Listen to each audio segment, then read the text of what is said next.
kajian manhaj istinbat. Marilah kita awali kajian kita dengan pembacaan Ummul Quran. Semoga Allah memberikan kita keberkahan umur, keberkahan ilmu, keberkahan rezeki, dan keturunan yang soleh-solehah.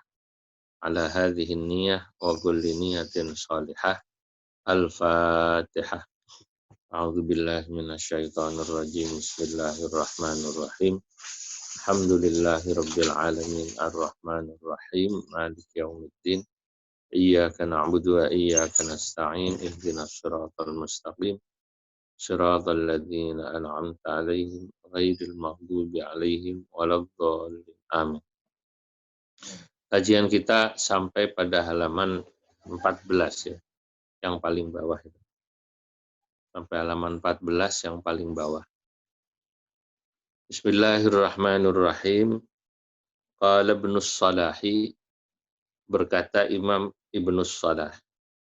Imam Ibnus Salah ini yang menulis kitab tentang ilmu mustalah hadis ya. Itu Muqaddimah Ibnus Salah namanya. Itu terkenal, ini gurunya Imam Nawawi.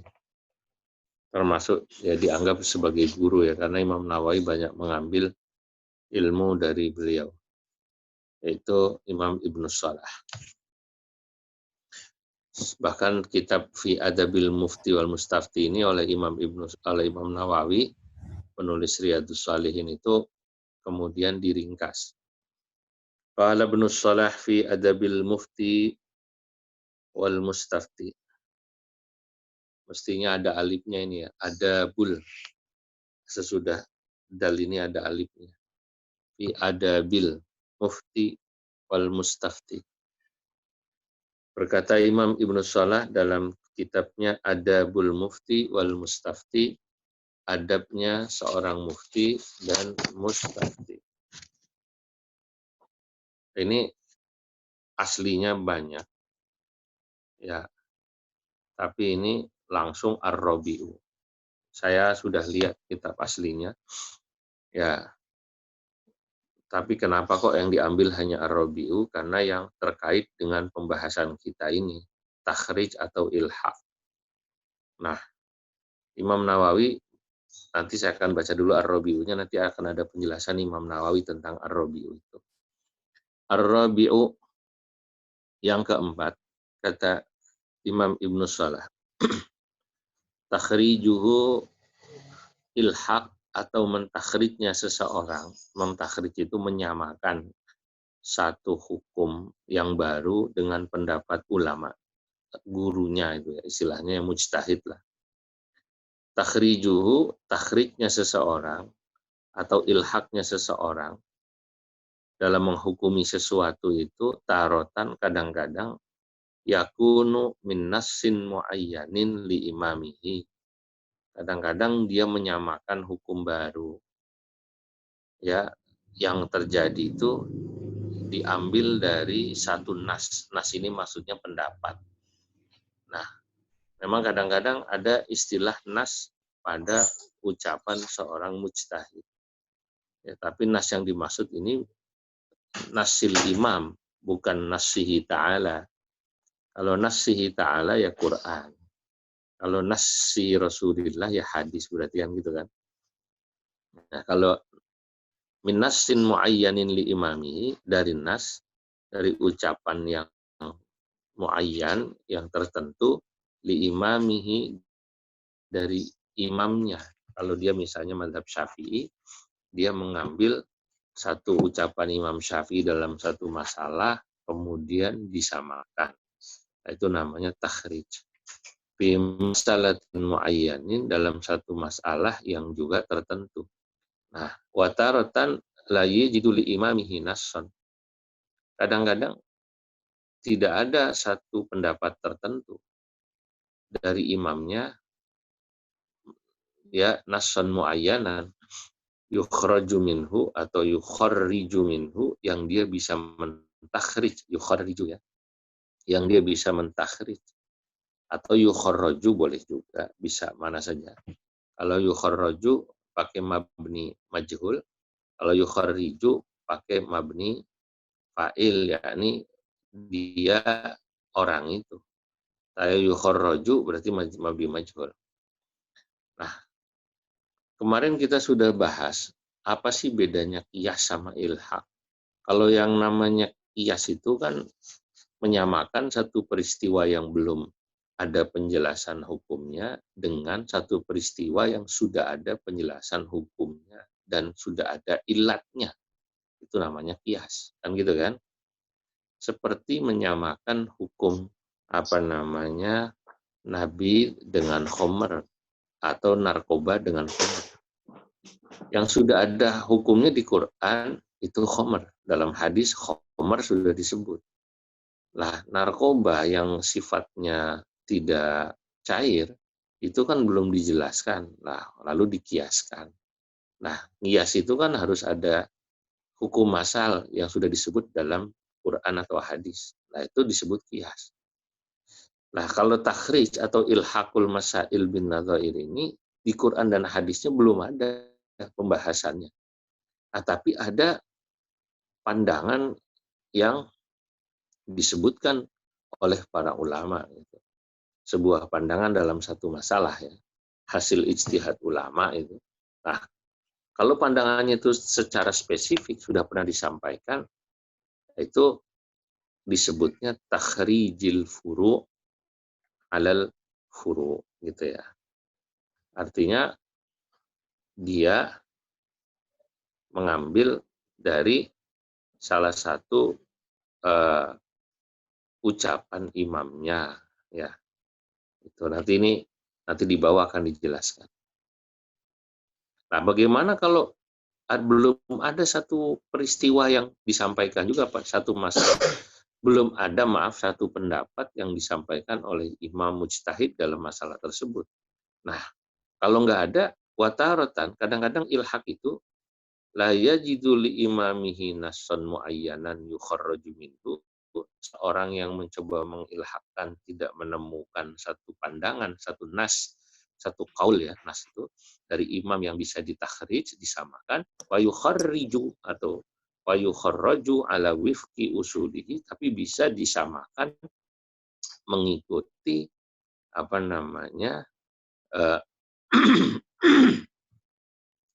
ala wifqi usulihi sesuai dengan kaidah usulnya. Bi ayyajida dalilan min jinsi ma yahtajju bihi imamuhu. Bi ayyajida, yang dimaksud dia menemukan usul. Usul ini maksudnya pandangan kaidah usul dari imamnya, itu maksudnya bi ayyajida, yakni dia menemukan dalilan, satu dalil min jinsi ma yahtajju bihi imamuhu, dari min jinsima, dari jenis dalil yahtaju, yang biasanya menggunakan hujjah bihi, dengan dalil itu. Siapa yang menggunakan dalil? Sopo imamuhu, imamnya. Nggak ada sih pandangan Imam Syafi'i terhadap satu masalah yang mirip khusus, nggak ada. Cuman ada kaidah usul yang bisa kita pakai misalnya. Nah, maka itu disebutnya takhrijil furu' alal usul, karena menggunakan kaidah usul. Nah, wa ala syartihi, atau syarat-syarat yang dipakai oleh imam, syarat-syarat itu semacam kaidah juga. Fayufti bimujibihi, maka dia berfatwa dengan sesuatu yang sesuai, bimujibihi, dengan sesuatu yang sesuai dengan syarat-syarat atau dalil atau kaidah usul yang dipakai oleh imam. Nah, itu takhrij. Ini memang saya mengambil sepotong ya. Nah, ini sebenarnya panjang, itu langsung diambil dengan potongannya. Imam Nawawi mengasih komentar ini pada Ar-Rabi sebelum saya turun ke bawah ya. Kata Imam Nawawi, ya beliau katakan, qala Syekh Abu Amr ibnu Salah walahu ayyuftiya fi ma la nassa fihi. Jadi seseorang itu itu boleh dia berfatwa dalam masalah yang belum ada pandangan imamnya, belum ada. Bima yukharrijuhu ala usulihi, dan dia menggunakan kemudian standar kaidah yang dipakai oleh kaidah usul imamnya. Nah, inilah yang dipakai paling banyak kaidah usul. Sebab kadang-kadang yang namanya pandangan itu kan terbatas. Kalau imamnya sudah meninggal ya udah nggak ada lagi pandangannya. Tapi kalau kaidah usul itu kan dipakai terus. Banyak kaidah usul ya dalam yang dimiliki maksud saya oleh imam-imam mujtahid. Saya beri contoh. Imam Maliki misalnya itu punya kaidah usul begini. Anna kulla hukmin syar'iyyin, ya, setiap hukum syara itu, ya, anna kulla hukmin syar'iyyin amkana ta'liluhu fal qiyasu jarin fihi ala qawaidi Malik. Ini contoh ya. Di antara contoh kaidah usul.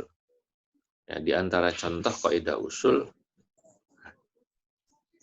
setiap sesuatu hukum yang mungkin untuk ditaklil, dicarikan alasan, maka ya berarti di situ sifatnya ta'akuli, bukan ta'abudi. Setiap hukum yang sifatnya ta'akuli, maka berlaku qiyas. Nah, itu. Nah, ini salah satu kaidah, ya, contoh kaidah usul, ya, imam madhab Imam Malik, ya. Jadi mungkin nanti ada orang menghukumi satu masalah dalam pandangan ini. Ini lagi rame ini, ya, yang kemarin ditanyakan oleh Pak Imam Zakwan tentang zakat fitrah pakai uang itu kan. Itu kan Pak Imam Zakwan kemarin bilang, itu kok macam-macam ya. Ada yang di Sukabumi 25.000, apa di mana 30.000 dan lain-lain sebagainya. Nah, kemudian MUI DKI pernah mengeluarkan fatwa. Misalnya kita MUI DKI 2018 nih Pak Imam Zakwan waktu itu anggotanya, itu pernah mengeluarkan fatwa bahwa cara menghitungnya kalau zakat pakai qimah, pakai uang, maka yang memperbolehkan qimah itu adalah Imam Hanafi. Imam Syafi'i nggak boleh pakai uang atau qimah. Dia pakai harus makanan pokok, ya kan. Makanan pokok kita beras. Baik, itu satu poinnya. Poin kedua yang memperbolehkan zakat fitrah pakai uang itu Imam Hanafi, ya. Tapi Imam Hanafi kalau kita mau ikuti, pertama memiliki syarat kalau mau bayar zakat fitrah pakai uang. Yakni satu, dia ukuran soknya beda dengan ukuran sok mazhab Syafi'i. Mazhab Syafi'i satu sok itu kan 2,5 kilo. Mazhab Hanafi kurang lebih 3,3 kilo setengah. 3,3 kilo lah, hampir 3,5 kilo lah hampir.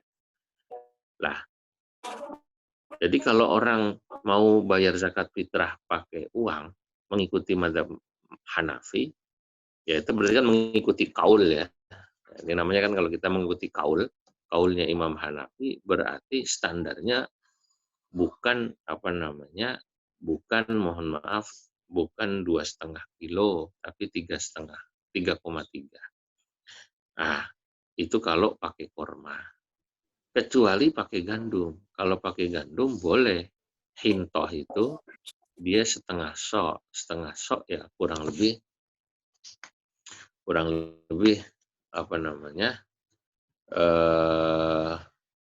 berarti berapa itu setengahnya 3,3 itu berapa?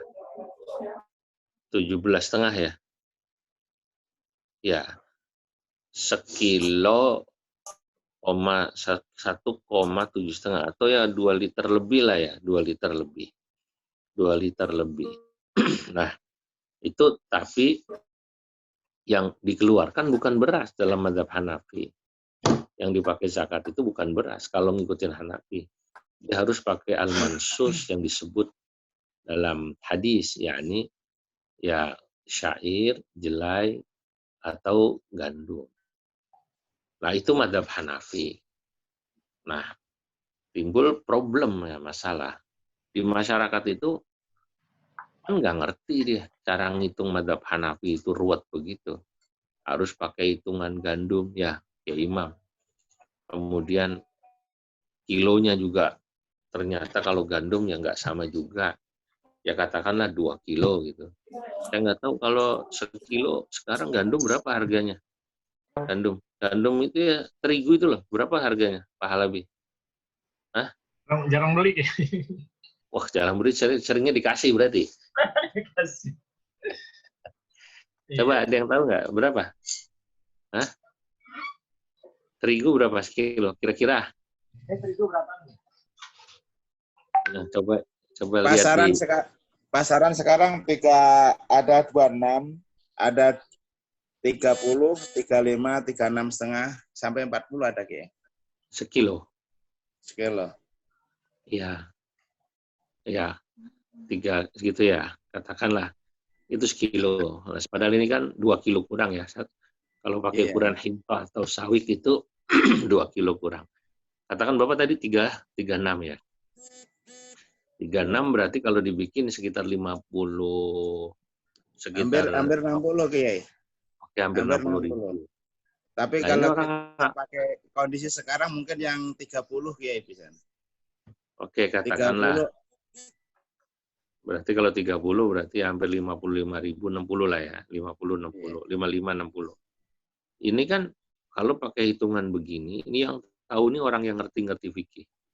Nah, itu kalau kita mengikuti pendapat itu berarti kita mengikuti namanya kaulnya Imam Hanafi gitu. Nah, ini menarik Pak Imam.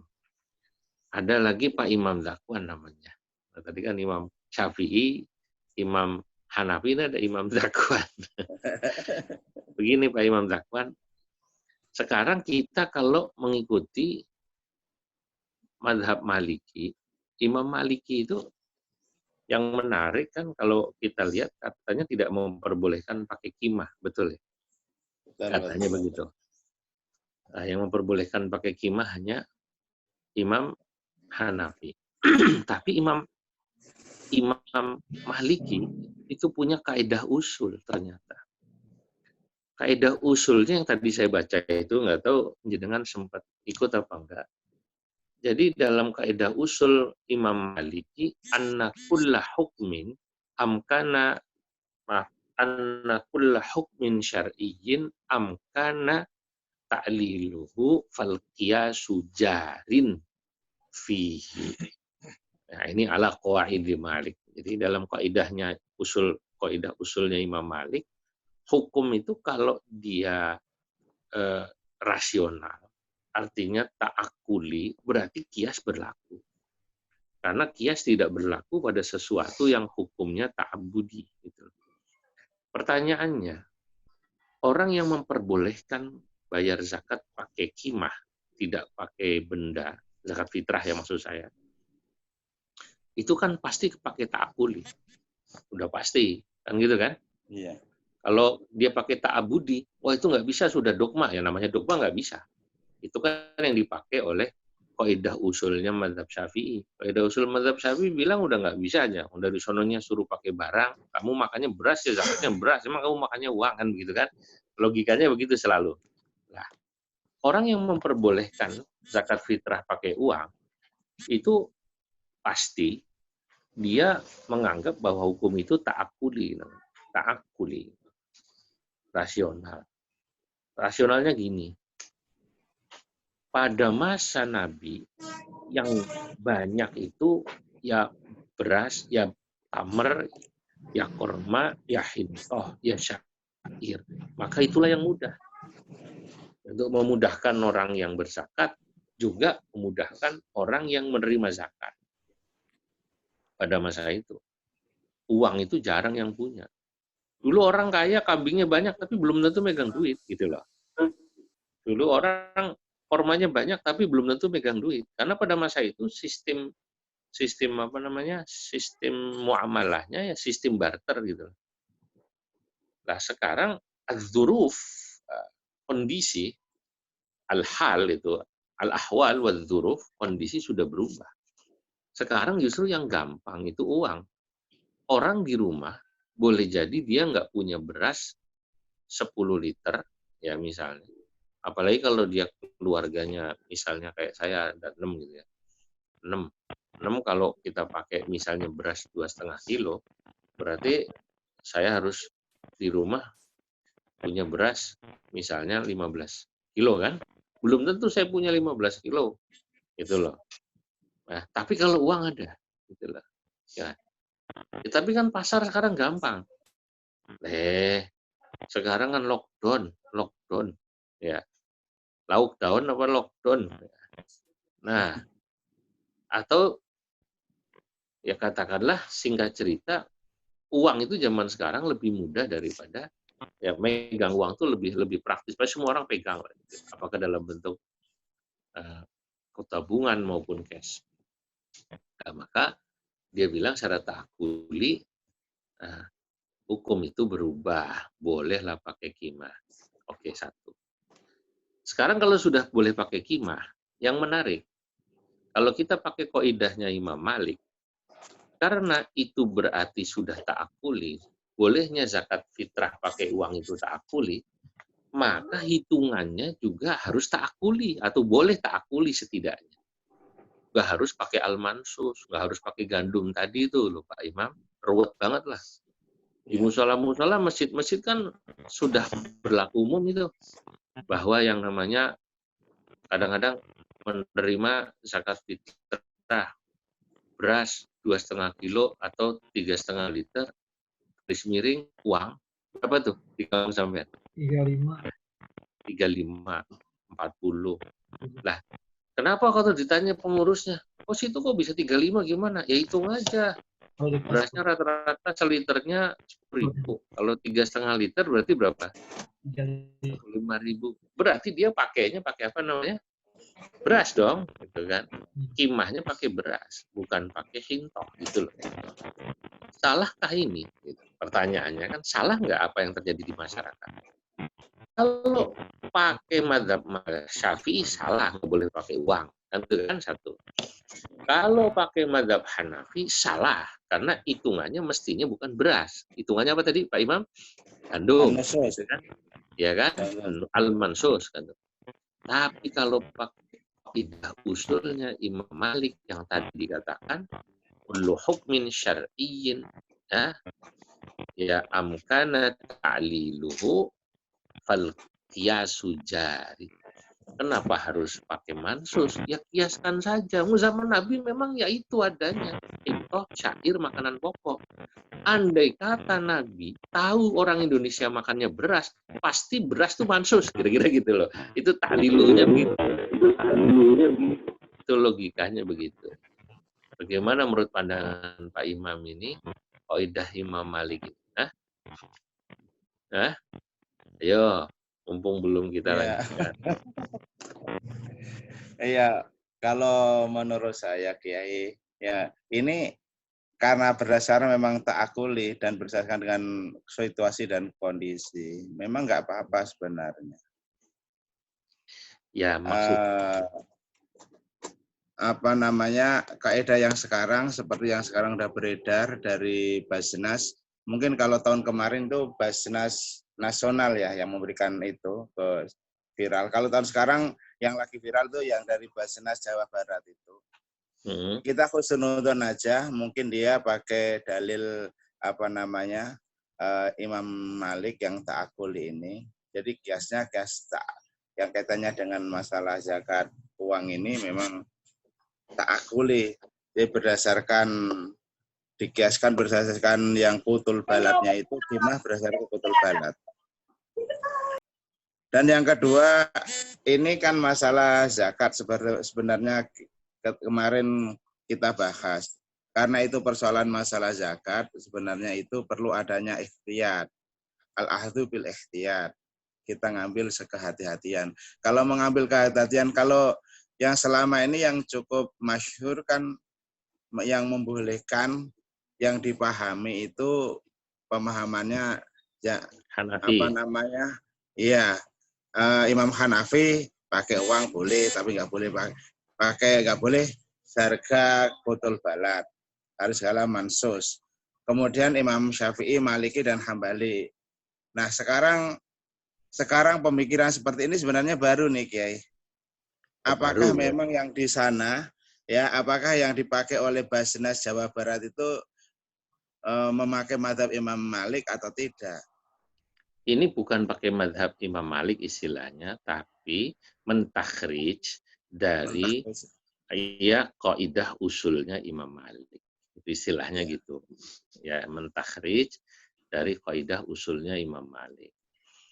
Begini, saya memang sepakat yang namanya zakat itu harus hati-hati. Kalau kita bicara hati-hati dari awal pakai aja sapi, pakainya beras, jangan pakai uang gitu loh Pak, dari awal sekalian. Kalau pakai ihtiyat. Tapi ideal itu kan turun. Idealnya kita mazhab Syafi'i pakainya beras. Oke. Kemudian susah Pak, kadang-kadang masyarakat kemudian pakainya uang. Turun ngikutin mazhab Hanafi gitu.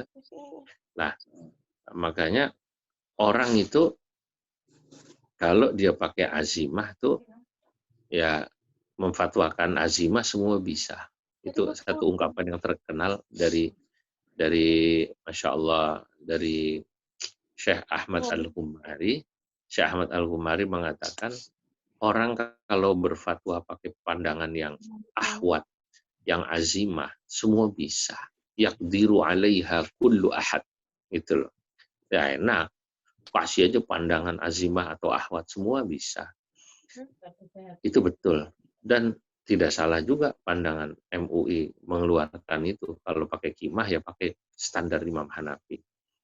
Tapi begini, terlepas dari fatwa MUI atau apapun, sebagai orang yang belajar fikih dan usul fikih, kita harus paham ketika dalam kondisi tertentu di masyarakat itu dia masih berjalan misalnya seperti sekarang ini di kampung-kampung dia nggak baca fatwa MUI, pokoknya tetap aja beras 3,5 liter garis miring uang 35.000 kan itu kan, atau garis miring. Ada malah yang lebih murah lagi, ada nggak tuh kira-kira yang sampean bilang kemarin 30.000 gitu ya, atau ada 40.000. 27 Ki. Ya Di oke. Sukabumi. Mungkin beras di sana murah ya, mungkin ya dia langsung habis panen kan murah langsung mungkin. Lah bagaimana yang sudah berlanjut itu kan harus diwadahi dengan sebuah pendapat yang jangan sampai dia dihukumi tidak sah atau dianggap salah gitu ya. Padahal ada satu kaidah imam yang membenarkan itu. Nah itulah yang saya sebut tadi. Makanya harus pakai kaidah usul yang dipakai oleh mazhab Malik itu.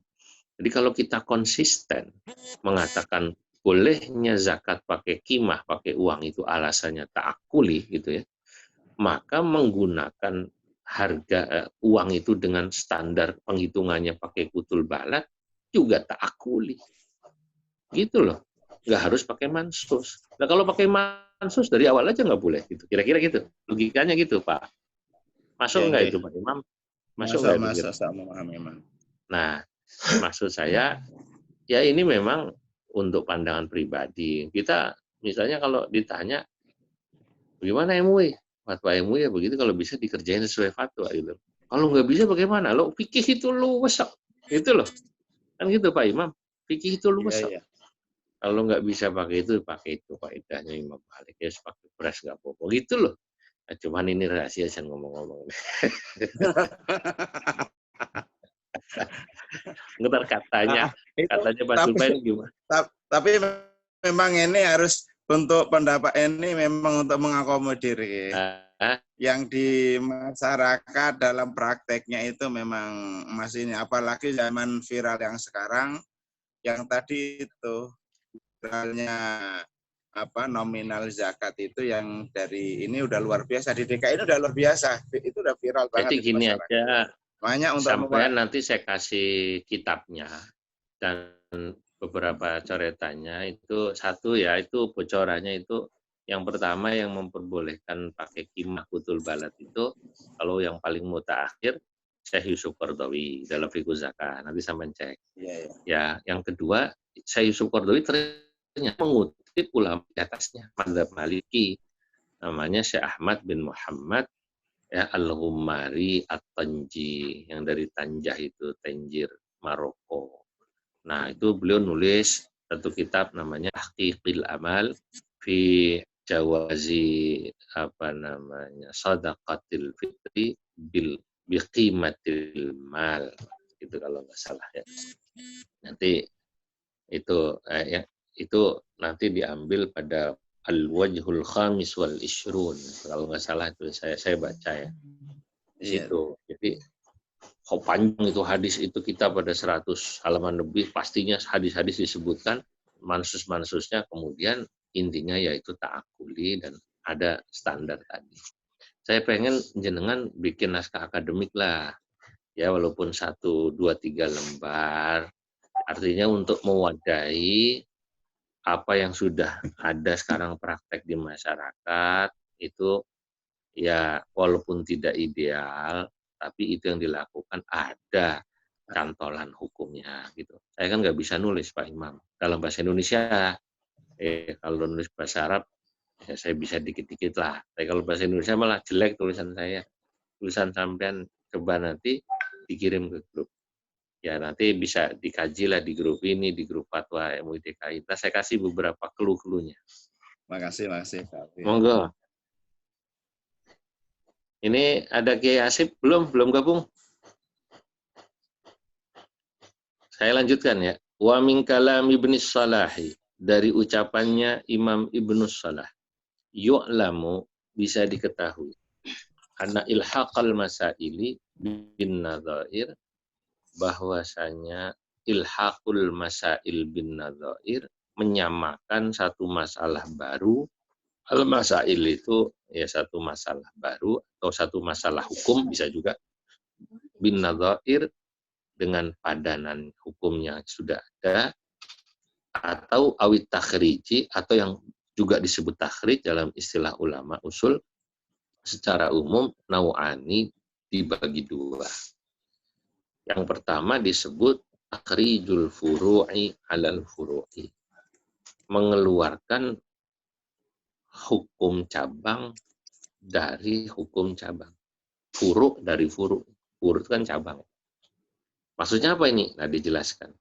Wahwa, yang namanya takhrijul furu alal furu, istimbatul ahkami, adalah menggali hukum, aw istikhrajiha, atau mencoba mengeluarkan dalil hukum, min nususin, dari nas au aqwali imamihi. Nas ini maksudnya, nas itu aqwal imam ya.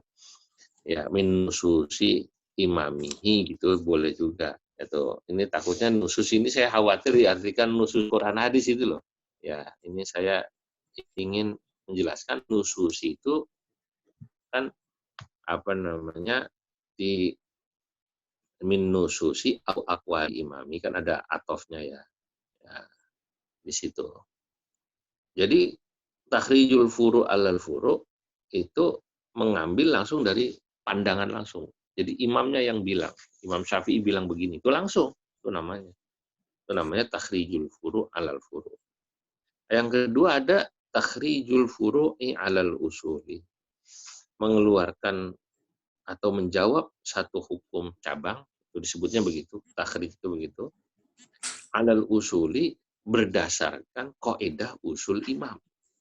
Ya, kaidah usul imam mazhab. Ya, alal usul, kaidah usul imam mazhab gitu ya. Ya. Wa huwa istikhrajul apa namanya? Wa huwa istikhrajul ahkam, takhrijul furu' alal usul itu wa huwa istikhrajul ahkam, dia adalah mengeluarkan hukum minal qawaidil usuliyah, dari kaidah-kaidah usul allati istamalaha, yang dipakai imamuhu oleh imamnya hujjatan sebagai dalil. Contohnya tadi saya udah kasih contoh ya. Contohnya kebetulan tuh pertanyaan yang tadi ya, yang jadi masalah yang lagi rame lah zakat itu. Jadi kok pas banget. Wa dhahaba Suyuti, dan berpendapat Imam Suyuti. Ya. Ya. Di dalam kitabnya Al-Ashbah wan Nadhair,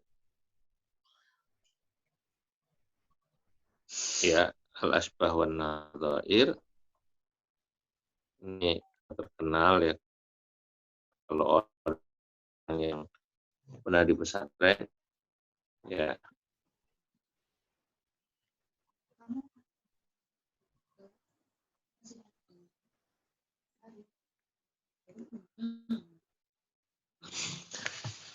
Apa kata Imam Suyuti?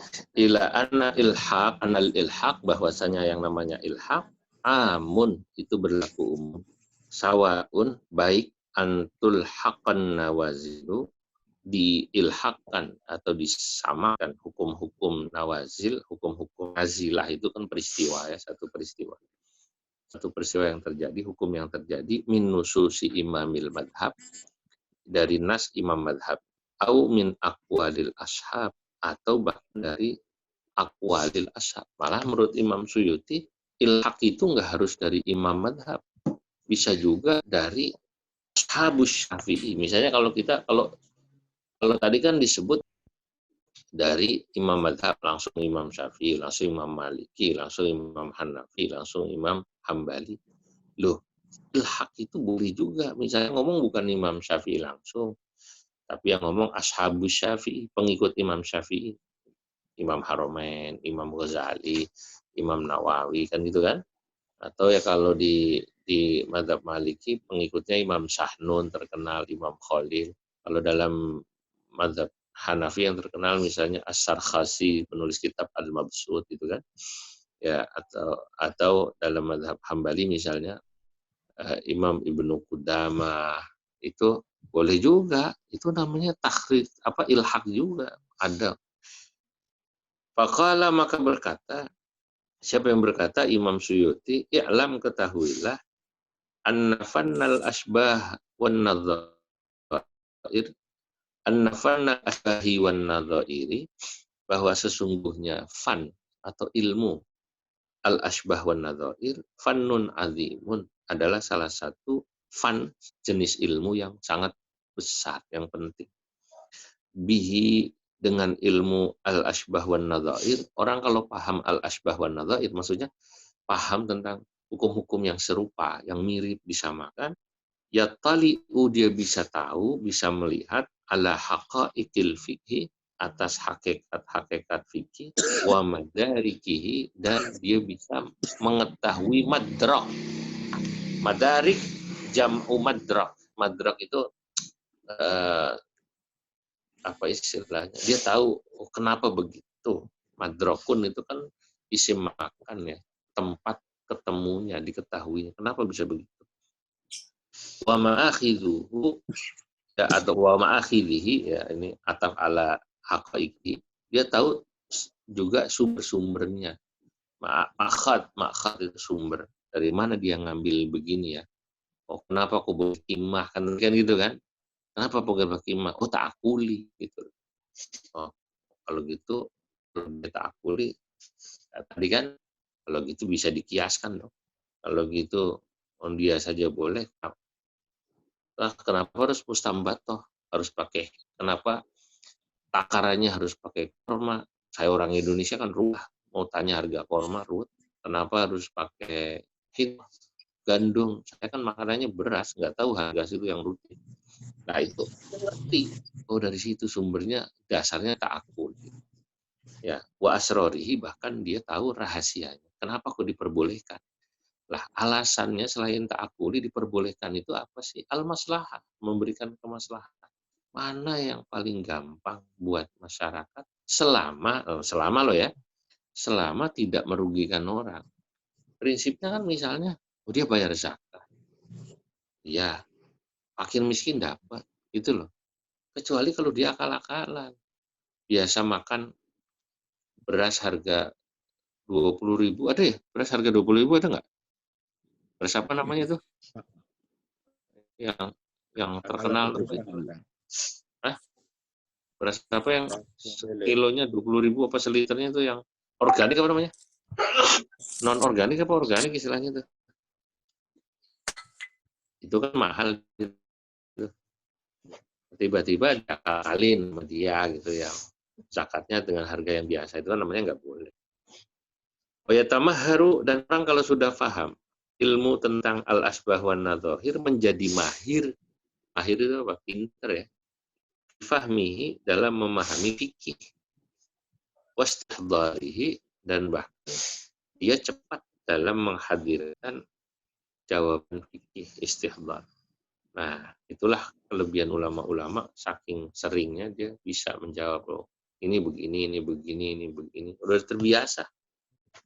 Wa yaqdiru alal ilhaqi wat takhrij, dan bahkan dia mampu untuk mengilhaqkan, menyamakan satu masalah dengan masalah lain, wat takhriji, atau dia mampu untuk mentakhrij satu masalah itu baik alal furu au alal usul, baik dia ambil dari satu ungkapan seorang mujtahid atau ashabuhu gitu ya, atau imam madhab atau ashabuhu.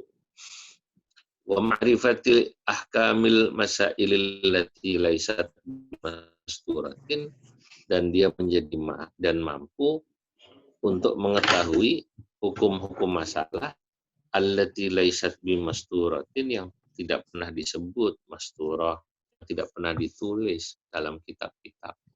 Ya walaupun misalnya mungkin belum pernah ada nih masalah ini di kitab-kitab, dia bisa jawab, udah biasa dia tahu padanan-padanannya. Lah, tahu padanan-padanan ini berarti dia harus rajin baca kitab. Sebab kan hukum-hukum yang semacam itu adanya dalam fikih. Nah, kalau kaidah usul, dia harus baca usul fikih, gitu kan? Tapi kalau hukum yang udah jadi, dia harus rajin baca fikih. Nah, orang itu mestinya harus pernah ngaji fikih. Kita kan paling dulu seringnya ya matan Abu Syuja ya. Ya, takrib lah, orang menyebutnya takrib. Takrib kan belum besar itu. Naik Fathul Qorib, naik lagi Fathul Mu'in, naik lagi Qalyubi atau Amirah itu ya, atau Kanzur Raghibin. Nah, naik lagi terus Majmu' Syarah Muhadzab. Itu baru aqwalnya Imam Syafi'i. Orang kalau rajin lagi, dia baca kitab Al-Mudawwanah. Al-Mudawwanah itu kitabnya Imam Hambali, Maliki. Ya, Maliki. Kemudian atau baca kitab yang lain ya, Al-Mughni Imam Ibnu Qudamah. Atau dia baca kitab Al-Mabsut Lis-Sarkhasi, ada yang baca Sarakhsi, ada yang baca Sarkhosi gitu. Sarkhosi. Ya, Sarkhosi. Itu. Ini kalau dia udah mahir, dia hafal tek. Gitu. Dulu tuh ulama-ulama kitab itu dihafalin, Kiai. Masya Allah. Itu yang namanya Mbah Wahab. Itu kitab itu mahal itu hafal. Tek setiap bab itu hafal. Itu Masya Allah, waktunya berkah, ilmunya berkah. Nggak banyak main HP kayak kita sekarang. Kita sekarang sibuk guyon apa-apa di apa namanya, di grup ya, atau Instagram atau Masya Allah. Dulu luar biasa. Wal hawadits wal waqa'i, dan dia paham ya akan jawaban al hawadits. Masalah-masalah hawadits, masalah-masalah yang terjadi baru, al waqa'i, dan peristiwa-peristiwa baru, allati la tanqadi, yang tidak pernah habis, ala mamarriz zamani, sepanjang waktu. Walihada, oleh karenanya, qala ba'du ashabina, berkata sebagian ulama kami, kata Imam Suyuti, al-fiqhu ma'rifatun nadhair.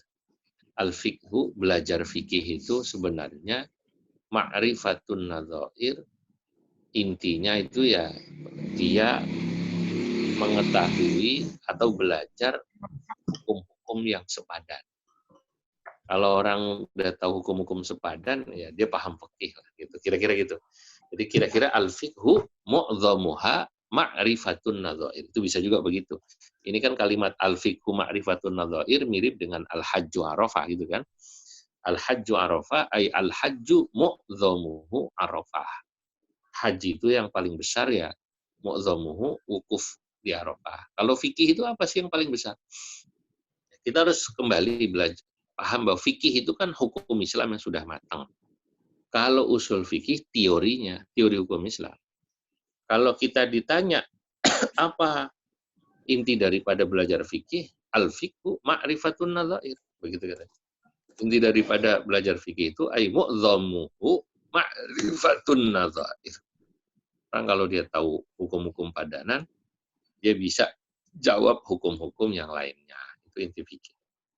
Wa min huna, dan dari sini kata Imam Suyuti, yu'lamu bisa diketahui anna ilhaqal masaili, bahwasanya apa yang disebut dalam ya NU itu ilhaqul masail bin nadhair, anna ilhaqal masaili binadhiriha atau bin nadhair nau'un minat takhriji, sebenarnya itu bagian daripada takhrij, ilmu takhrij. Ada seorang ulama nulis kitab, ini luar biasa, itu ulama klasik ya. Saya baru minta sama ada Kang Fajri, saya kitabnya yang asli namanya ya Takhrijul Furu' 'alal Usul, ditulis oleh Imam Az-Zanjani, tapi nanti saya boleh kirim ke grup PDF-nya. Ya, PDF-nya nanti saya kirim ke grup sini, termasuk yang tadi masalah bayar zakat itu yang Imam Ahmad Al-Ghumari. Insya Allah, moga-moga saya nggak lupa, ntar saya kirim. Kalau saya lupa, tolong diingatkan dua kitab itu, saya di WA nanti langsung saya kirim ya, Pak Imam dan teman-teman ya, tolong. Takutnya saya lupa. Yang Takhrijul Furu' 'alal Usul, Imam Az-Zanjani, ya itu saya sudah dengar kitab itu dari kurang lebih 15 tahun lalu. Ya, cuman saya belum punya.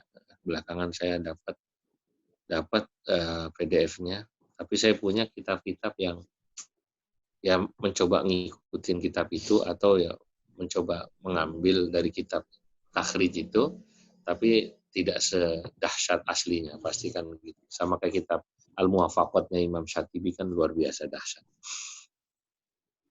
Wa min amtsilatil ilhaqi. Nah, sekarang kita ambil contoh. Kira-kira cocok apa enggak ini?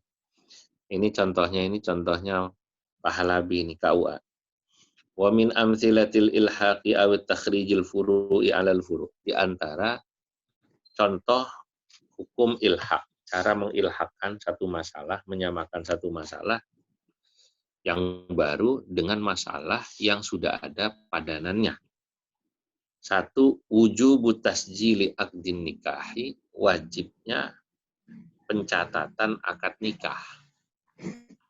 Fi maktabil wizarah ad-diniyah, di kantor KUA. Nah, ilhaqan, kewajiban ini disamakan, diilhaqkan ala wujubi ta'atil qanun, ya patokannya itu, cantolannya adalah kita tuh wajib taat sama qanun, sama aturan, sama hukum alladzi asdarathul hukumah, ya asdarathul hukumatu, yang dikeluarkan oleh pemerintah, awil imamu, atau dikeluarkan oleh imam, pemimpin ya, di ajli maslahatin ammah, untuk alasan kemaslahatan umum. Begini, ada pertanyaan, lu tuh kok kenapa nikah harus di KUA? Emang kalau nikah panggil ustadz aja di kampung, yang penting wali ada, saksi ada, emang nggak sah? Ya sah secara agama. Secara agama sah, tapi secara negara nggak sah, kan begitu ya Pak Halabi? Belum tercatat. Belum tercatat. Lah, terus kita itu kalau gitu wajib apa enggak mengikutinya? Wajib taat sama pemimpin. Dalilnya apa? Kok kita wajib harus dicatatkan? Nah, secara umum ya diilhaqkan dengan wajibnya imtithalul awamir. Itu loh dalam konun-konun. Selama itu tujuannya benar. Nah, nanti ada lagi contoh. Sekarang apa dalilnya pemerintah mengeluarkan itu? Nah, dalilnya pemerintah mengeluarkan aturan nikah harus dicatat, lain lagi. Pemerintah itu kalau ditanya dalilnya kenapa bikin aturan harus dicatat, kira-kira dari usul fikihnya apa alasannya, Pak Halabi? Maslahah. Kalau rakyat kan dalilnya alasannya wajib taat nggak terhadap aturan pemerintah dalam urusan mencatat? Oh, ya wajib taat kan gitu kan kalau rakyat. Sekarang pemerintah, kenapa Kementerian Agama kok mewajibkan? Pertanyaan saya gitu sekarang. Kira-kira sampai jawabannya apa? Dalilnya apa alasannya? Mafasid muqaddam ala jalbil masalih. Wah, itu mau kaidah fikih. Ya. Itu salah satu. Ada yang tuh bedain faktubu dengan kiasan ngutang ya. Hah? Dicatat ya. Dicatat. Iya. Kalau Alasannya itu. Lagi pernikahan. Akad itu dicatat ya untuk menghindari betul maslahat itu. Ya. Itu kira-kira nanti istimbatnya saya mau tanya itu bayani apa qiyasi ya apa iktisadi itu nanti yang jawab Pak Halabi. Qala Syekh Nawawi Al-Bantani, berkah Syekh Nawawi Al-Bantani. Nah, ini Syekh Nawawi nih. Ya, masih kakeknya Ustaz Halabi nih. Di kitabih Nihayatuz Zain, dalam kitabnya Nihayatuz Zain, wa innama wajaba imtithalu amrihi, bahwasanya kenapa kok kita wajib mengikuti perintah ail imam ilalika dalam hal apapun yang ditetapkan imam, li'annahu karena yang namanya imam idza amara biwajibin, kata Syekh Nawawi Al-Bantani. Ya ini berarti kan kita mengikuti kaulnya Ashabus Syafi'i berarti gitu loh. Imam Nawawi kan Ashabus Syafi'i kan. Nah, kita ikutin pandangannya. Imam itu kata Imam Nawawi, Syekh Nawawi, idza amara biwajibin, seorang pemimpin kalau dia memerintahkan sesuatu yang sudah wajib, dia perintahkan dibikin aturan. Ta'akkada mangka jawabannya inama, ta'akkada mongko menjadi muakkad opo wujubuhu kewajiban. Contoh begini, misalnya ya zakat fitrah, misalnya kok diatur oleh negara. Saya ngobrol sama teman yang lama di Mesir dan juga lama di Malaysia. Ini sekaligus menjawab kemuskilan Pak Imam Zakwan.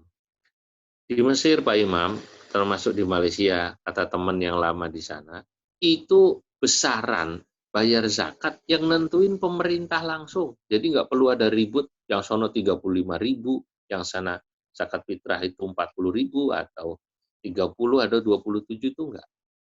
Pemerintah langsung. Gitu loh.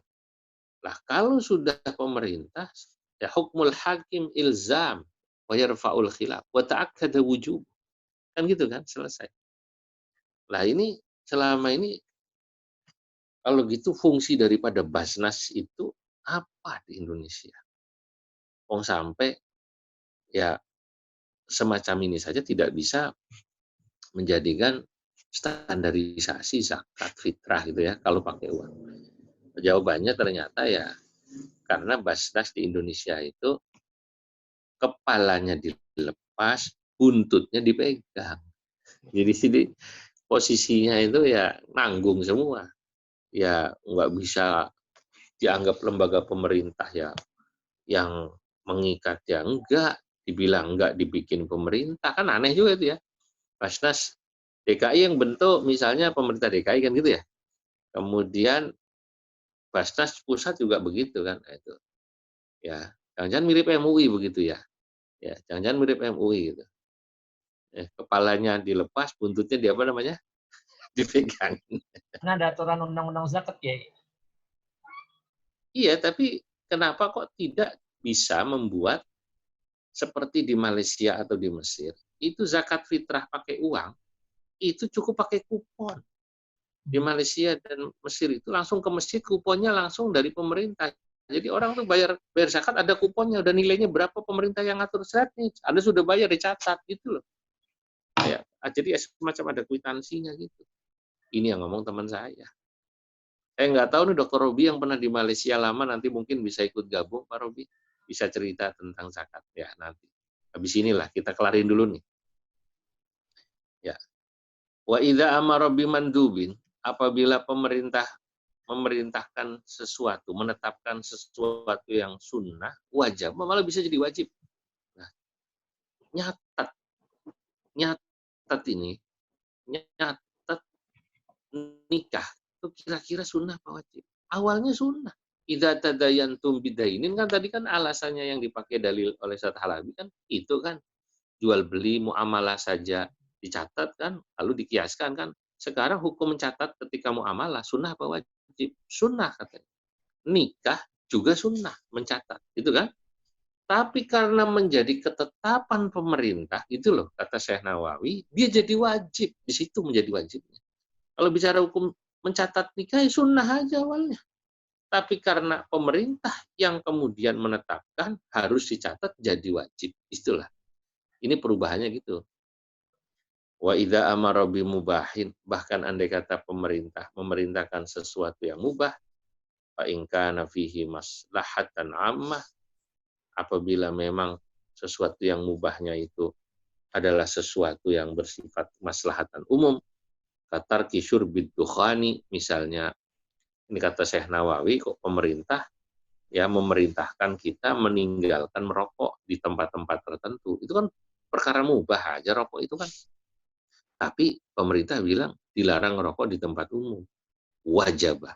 Maka kita jadi wajib taat terhadap perda yang dibuat oleh pemerintah itu, yakni perda yang berisi larangan merokok di tempat-tempat umum. Ini ada dalam kitab Nihayatuz Zain. Atas jilun nikahi, maka pencatatan akad nikah, wa ingkana mubahan au manduban, gitu ya, boleh juga begitu. Walaupun hukum asalnya mubah atau mungkin mandub, fi nafsil amri, boleh ditulis manduban, boleh juga. Walaupun hukum asalnya pencatatan nikah itu awalnya mubah atau sunnah, dalam dari sisi fi nafsil amri, fi aslihi, hukum asalnya gitu, soro wajiban, dia bisa menjadi wajib, in sodaro, jika dia keluar, min jihatil imami, dari arah pemerintah. Kalau pemerintah yang menetapkan jadi wajib. Awil hukumati, atau dari hukumah pemerintah. Kenapa? Li'anna fihi maslahatan ammah, karena dalam pencatatan nikah itu ada kemaslahatan umum lil mujtama'i, bagi masyarakat. Baik, monggo. Tadi saya sudah membuka kesempatan. Ada Pak Robi yang bisa berbagi cerita Malaysia atau yang lain tentang Boleh, Pak, boleh. Nikah atau tentang zakat. Monggo. Supaya saya gantian capek juga ngomong sendirian. Ya. Anda boleh ini ya, berbagi pandangan, Pak Kiai. Oke, silakan. Monggo, bebas. Ya, Assalamualaikum warahmatullahi wabarakatuh. Waalaikumsalam warahmatullahi wabarakatuh. Kebetulan waktu Anda menulis disertasi di Malaysia itu, Anda membandingkan tentang Islam di Indonesia dan di Malaysia. Ada satu ciri yang mendasar antara di Malaysia dan di Indonesia adalah terkait dengan tafsir agama oleh negara. Ini terjadi karena kita berbeda dalam hal falsafah. Jadi Malaysia ini kan menjadikan Islam sebagai dasar negara. Oke. Maka segala tentang Islam itu ditafsirkan oleh negara. Nah, berbeda dengan Indonesia yang negara Pancasila, di mana tafsir Islam tidak dilakukan oleh negara, tetapi oleh sebutlah semacam Dewan Ulama ya. Tetapi yang Dewan Ulama itu juga dimaksud bukan majelis ulama, tetapi kalau dalam istilah politik itu disebut dengan kelompok civil society dalam Islam. Apa contohnya? Contohnya hukum tentang rokok. Meskipun MUI memfatwakan haram, tetapi kan NU tidak mengharamkan. Oke. Nah, beda dengan di Malaysia. Kalau muftinya mengatakan haram, maka itu berlaku bagi seluruh ormas Islam atau kelompok Islam di Malaysia. Kenapa? Karena hukum fatwa mufti itu satu paket dengan hukum undang-undang. Oke. Maksudnya Ada hukum sanksinya positif. berarti. Begini, Ada sanksi. saya potong sebentar. Ya, Jadi baik. kalau di Malaysia misalnya orang tidak mengikuti fatwa ulama, itu kena sanksi gitu. Artinya Bisa fatwa dipenjara. ulama di sana itu mengikat gitu, seperti Betul. sebuah keputusan pemerintah gitu. Begitu. Betul, betul. Jadi masuk dalam hukum jenayah, Oh, hukum pidana. oh pidana. Makanya, ya pidana. Makanya aliran sesat di sana itu ditangkap polisi. Contoh Arkom. Iya. Lalu ada kelompok Al-Maunah. Itu adalah kelompok-kelompok yang melakukan tafsir sendiri. Itu ditangkap oleh pemerintah Malaysia, oleh polisi di Raja Malaysia.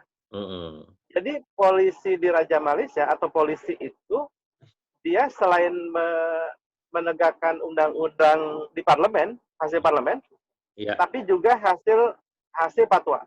Maka begitu otoritatif, begitu kuat fatwa itu. Baik. Gitu. Nah, ruginya karena keputusannya bisa sangat dipengaruhi oleh raja, ya, maka sangat mungkin ada kepentingan raja di dalam pemutusan itu. Oh, itu kemarin di kita juga udah dibahas dalam kitab ini, Pak.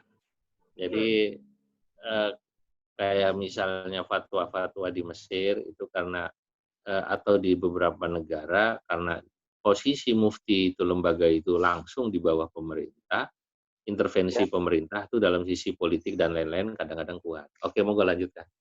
Ya, saya sedikit menjelaskan tentang ini Pak Yai, ada terkait dengan masalah pemerintahan. Jadi pemerintah itu berbeda dengan negara Pak.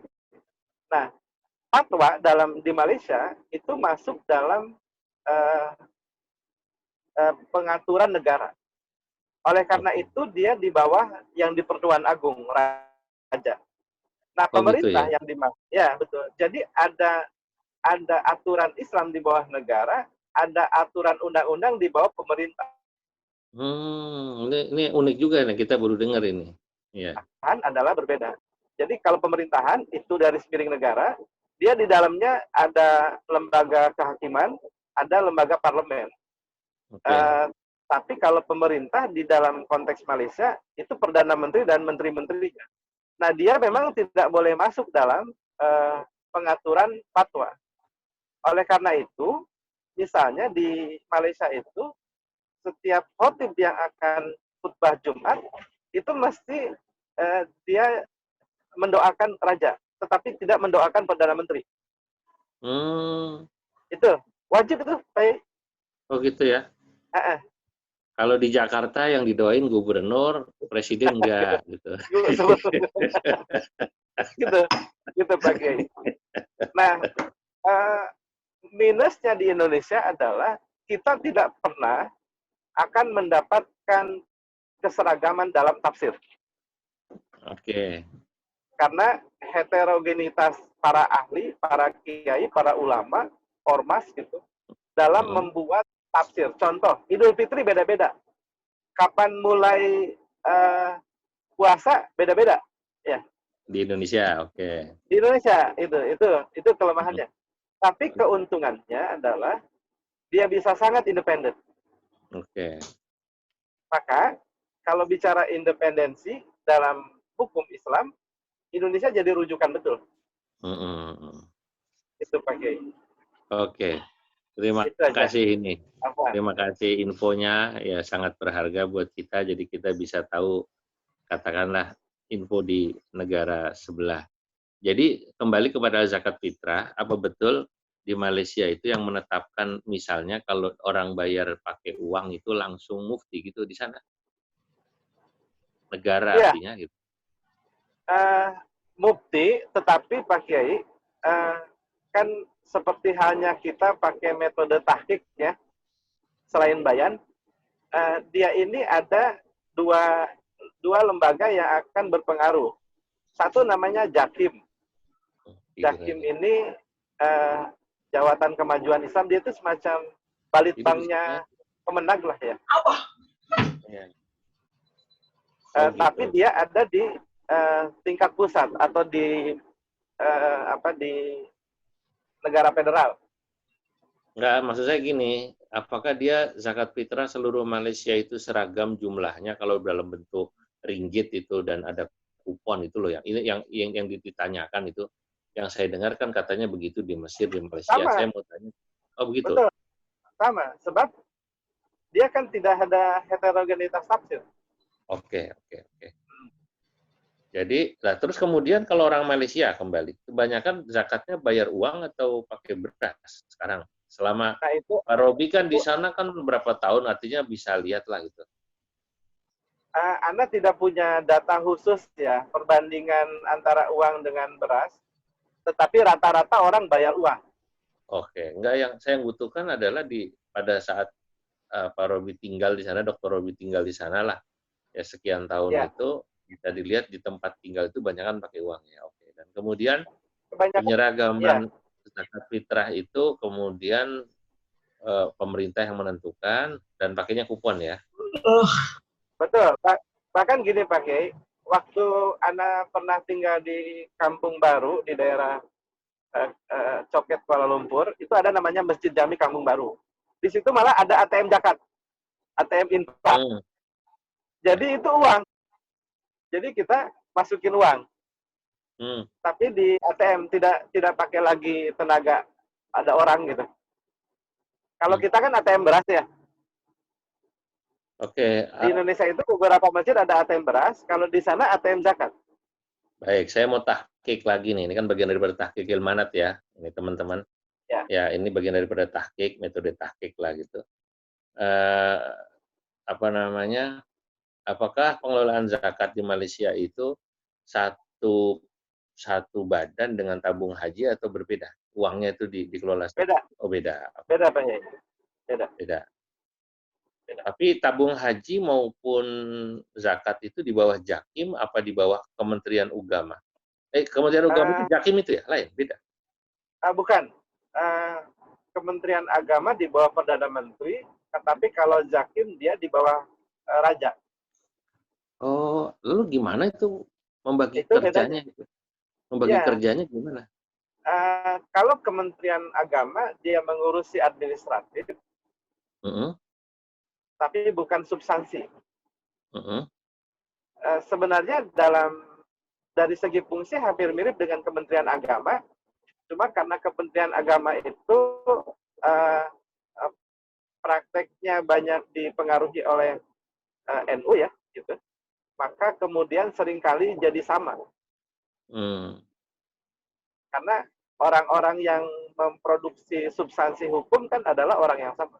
Tetapi kalau di Malaysia, dia Kementerian Hal Ehwal Agama itu bisa berbeda dengan substansi yang dikeluarkan oleh Jakim, atau di tingkat negara bagian, misalkan di Selangor ada JAIS. Gitu. Nah, negara bagian ini beda dengan kita di MUI provinsi misalnya. Karena dia langsung juga di bawah raja. Raja di negara Selangor misalnya. Negara bagian Selangor. Gitu, Pak. Oke, terima kasih banyak Pak Robi atas infonya. Silahkan, saya lihat masih di jalan, mungkin sambil nyupir. Ya, terima kasih masih ikut mendengarkan diskusi. Saya boleh tanya ini, Pak. Saya boleh tanya begini, karena tadi kan wajaba itu mengutip Syekh Nawawi ya, itu terkait dengan pemberlakuan hukum positif. Contoh, kewajiban mencatatkan itu menjadi kewajiban agama ya. Betul ya Pak, gitu ya? Ya, awalnya dia mubah atau sunnah, tapi bisa menjadi wajib tatkala ditetapkan oleh pemimpin gitu loh. Ditetapkan umara ini. Boleh nggak begini pakai? Ini pandangan anak pribadi. Pandangan anak ini bisa dalam tanda kutip ya berbahaya. Sebab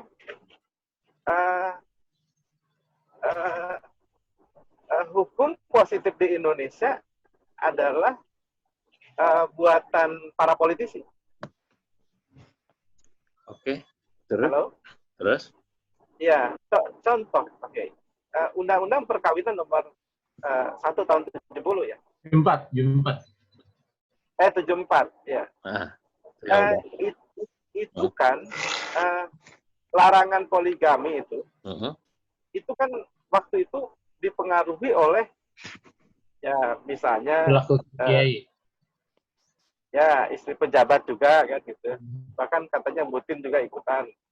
Nah, bisa dibayangkan Pak Kiai, kalau terjadi hegemoni itu artinya sekelompok partai berkuasa, dia kemudian menghendaki sesuatu, lantas dia kemudian mewajibkan atau memenangkan opsi yang mewajibkan sesuatu yang mengikat kepada umat Islam, lalu kemudian diperkuat oleh hukum Islam yang mewajibkan aturan positif menjadi wajib. Maka begini, poligami itu kan hanya berlaku bagi PNS toh? Anak hanya contoh aja Pak Kiai. Contoh. Ini kan hukum mencatat ya, misalnya. Mencatatkan perkawinan misalkan. Itu kan dampaknya kepada kita, itu kan menjadi dosa pada saat orang nikah siri tuh. Oh, begini, dosa dari sisi dia tidak taat kepada pemimpin, gitu kan? Ya, tapi dosa juga kan. Oh iya, sama kayak misalnya bapak naik mobil nggak pakai seatbelt kan dosa itu. Nah, ya, atau dia nggak punya SIM nyupir, itu kan dosa juga sama. Tapi dosa karena tidak taat pada pemimpin, gitu. Nah, karena kan seorang pemimpin harus ditaati pada prinsipnya ketika dia memerintahkan kepada kita atau membuat satu aturan yang itu ditujukan buat kemaslahatan. Maka sesungguhnya nanti patokannya adalah kemaslahatan umum dan kemaslahatan itu mu'tabaratan inda syar'i. Mu'tabarah itu artinya dia oleh agama dianggap betul kemaslahatan itu. Kadang-kadang memang Korowi, ini menarik. Ya. Dulu ingat nggak ada cerita ada Perda nomor 8 tahun 2007 ya. 2010. Larangan Perda Ketertiban Umum. Ya, Ketertiban Umum. Itu ya, kan betul. Yang melarang orang memberi peminta-minta ya di jalan. Betul. Logika ulama, lo orang mau sedekah kok dilarang. Nah, logika pembuat undang-undang, lo itu bukan dilarang sedekah, dilarangnya yang dilarang tempatnya. Anda silahkan sedekah, tapi jangan di jalanan. Satu, mengganggu ketertiban umum. Nah, itu kan awalnya ulama-ulama kita kan kaget. Loh, sedekah itu bagus. Loh. Kenapa dilarang gitu kan? Sama kayak nikah itu bagus, kenapa harus dicatat? Kan gitu kan? Kenapa harus dicatat gitu? Daripada, nah, gini, itu kan adanya pencatatan nikah. Adanya pelarangan pemberian sedekah di jalanan dalam rangka apa sih? Daf'ul mafsadah, menolak timbulnya kemafsadatan dan pastinya otomatis supaya ada kemaslahatan, kan gitu kan? Ya, bagaimana kalau tidak dilarang kacaunya jalan, itu satu. Begitu juga bagaimana kalau tidak ada pencatatan nikah? Kacau dong, status anak itu bagaimana nanti? Status anak, gitu loh. status anak, warisannya, macam-macamnya itu pasti Pak Halabi sama Ki Amin sebagai orang Kemenak, wah pasti paham betul lah bab itu ya. Nah, sebagai orang Pak Halabi ini kan KUA ini, jadi sering ketemu janda dan duda atau anu lah paham lah ngurusin anak-anak gitu. Nah itu, jadi begitu. Gitu ya. Ya, jadi poinnya di situ. Nah itu dulu saya ingat karena saya ikut membahas itu dan saya membaca satu buku namanya At-Tashri'il Jina'i ditulis oleh Dr. Abdul Qadir Audah ya. Ya. Itu beliau mengatakan alasan kemaslahatan dan ketertiban umum itu kadang-kadang memang bisa dirasiokan oleh kita sebagai rakyat ya. Kadang-kadang tidak bisa, tapi pemerintah itu sebagai orang yang ngurusin orang banyak merasakan. Dulu di zaman Umar bin Khattab, ini ceritanya ada laki-laki ganteng sekali, namanya Nasr bin Hajjaj. Saking gantengnya itu Nasr bin Hajjaj, kalau dia keluar rumah, geger jalanan, perempuan keluar semua, minta pada selfie dan foto, kalau bahasa sekarang gitu. Ini bisa menimbulkan kekacauan ini dari sisi agama, saking gantengnya. Umar dipanggil gitu, kayak Pangeran Brunei lah yang sekarang terkenal itu, Pangeran Martin. Ganteng benar. Lah saking gantengnya itu Nasr bin Hajjaj, orang kemudian bikin kacau Madinah. Umar dilaporin, panggil orang, dilihat, emang ganteng anak ini. Kalau gitu digundulin, dibikin gundul sama Umar bin Khattab. Digundulin tambah ganteng rupanya. Wadah Allah, semua perempuan asal Nasr keluar, ya Nasr, nikahi aku gitu apa kalau bahasa Inggrisnya marry me gitu ya Pak. Ya. Please marry me. Ya, marry me. Terus akhirnya Umar kalau gitu dia diasingkan aja lah, jangan di Madinah dulu daripada bikin kacau. Lah itu dasarnya itu ketertiban umum ya. Jadi kadang-kadang apa tuh bahasa Pak Robi yang menekuni kajian politik ya, pemerintah. Pemerintah itu punya semacam subjektivitas ya mungkin untuk melihat itu. Ya mungkin kan kalau kata perempuan kenapa dia harus dibuang, salah apa? Kata Nasr, salah apa saya ganteng dari sononya kan gitu dia, tapi membuat mengacaukan ketertiban umum. Sama kayak pemulung atau peminta-minta itu. Lu salah apa saya minta? Saya kan susah, orang banyak ngasih di jalanan. Kalau saya suruh ke rumah orang yang pada kerja tuh saya mintanya di mana katanya. Paling gampang itu saya nerima di jalanan. Kira-kira gitu kan? Ada subjektivitas. Ya, Pak Kiai boleh menambahkan Pak Yai ya. Oke. Ya, Pak Yai gini. Kalau yang disampaikan Pak Yai itu kita bisa terima sebab falsafah pembentukan hukum tercapai untuk yang disebut dalam istilah politik itu social order, ketertiban sosial. Jadi terjadi tatanan masyarakat yang baik. Itu bisa diterima. Tetapi Pak Kiai harus dilihat juga bahwa undang-undang itu atau aturan-aturan hukum positif itu seringkali dibuat tidak sesuai dengan kaidahnya. Sementara kaidah fikih yang kita bahas adalah kaidah yang berlaku untuk umat Islam semua. Saya ambil contoh.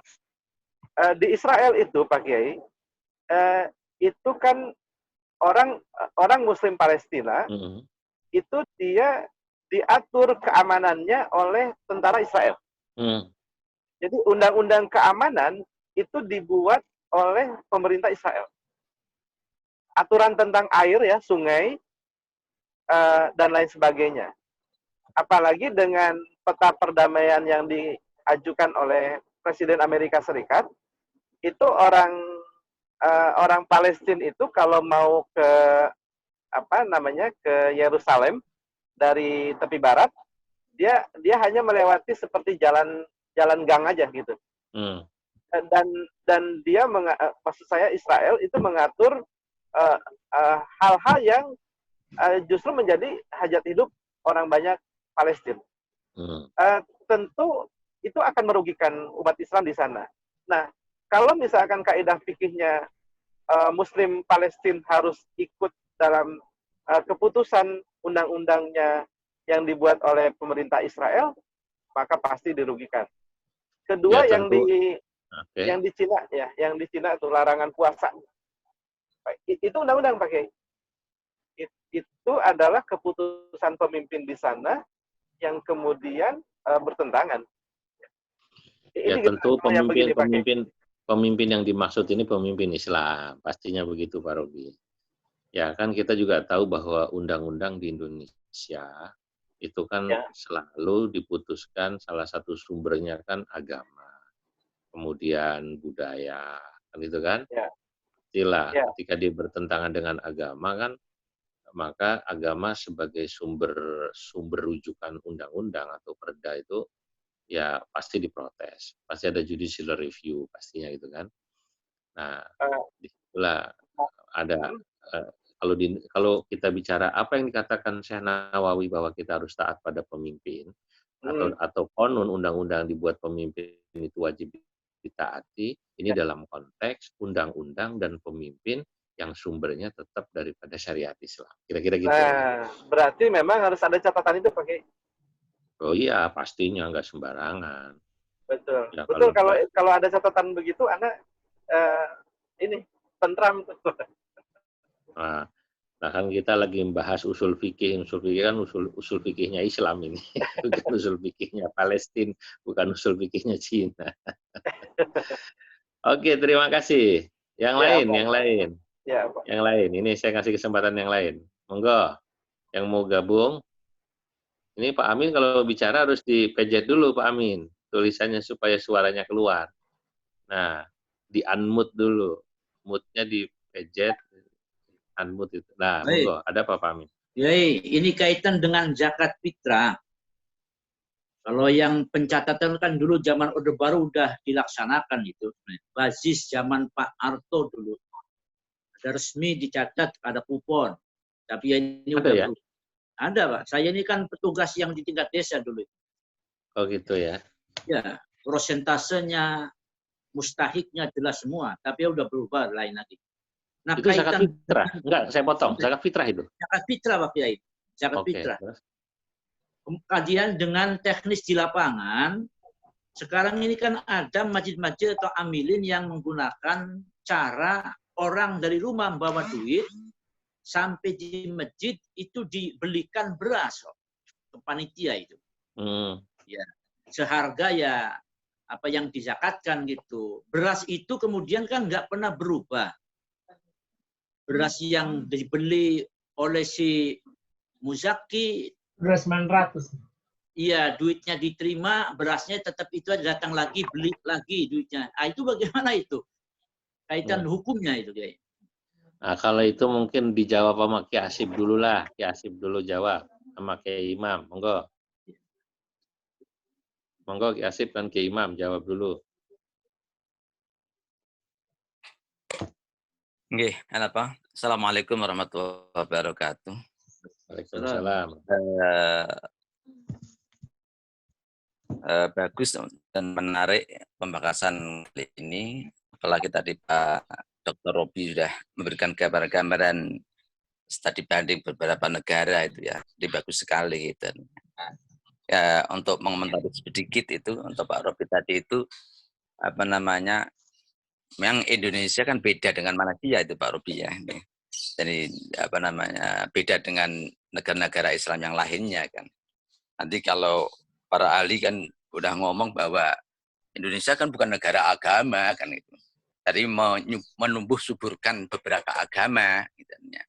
Makanya kalau kita merujuk seperti itu dilematis, dan benar apa yang dikatakan oleh Kiai Zubat tadi itu, tadi dilepas kepalanya tapi ekornya dipegang. Sehingga dalam mengaplikasikan berbagai fatwa-fatwa yang khususnya diproduk oleh MUI itu kadang-kadang kendalanya di tengah-tengah jalan ya. Ya contoh awal Ramadan, akhir Ramadan. Ya. mesti sudah disepakati kalau memang kita merujuk apa yang disampaikan oleh Pak Ki Zulfa tadi itu ya seharusnya kekuatan pemerintah ini harus dipegang gitu.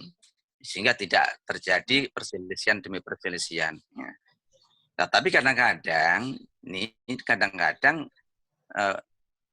di dalam menceburkan diri pemerintah ke urusan yang substansi beragama itu terlalu dalam. Ya, contohnya tadi yang dipertanyakan oleh Pak Kiai Amin, gitu.